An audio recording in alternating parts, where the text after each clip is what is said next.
Farmácia pre mňa je časť zdravotníctva. Je to taká časť veľkého orchestra, ktorá sa stará o pacienta. A bez odboru farmácie by vlastne nebolo čím liečiť pacienta. Osobne sa snažím prispieť k vzdelávaniu lekárnikov v rámci miestnej lekárnickej komory Poprad Kežmarok organizovaním podujatí. Už 10 rokov pracujem ako vedúca nemocničnej lekárne Národného ústavu tuberkulózy, pľúcnych chorôb a hrudníkovej chirurgie vo Vyšných Hágoch. Naša práca je veľmi pestrá.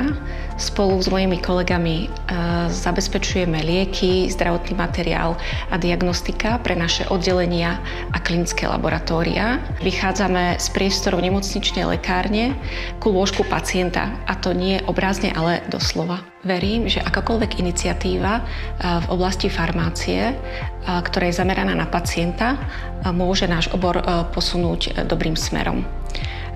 Či už je to konzultácia v lekárni s pacientom v rámci projektu interakcie liekov alebo v rámci štandardných preventívnych postupov, alebo je to činnosť, ktorá vedie k zvýšeniu dostupnosti nejakého lieku, alebo dispenzačné optimum podané v lekárni, alebo rozhovor lekárnika s pacientom s cieľom edukovať a zvýšiť jeho adherenciu k liečbe.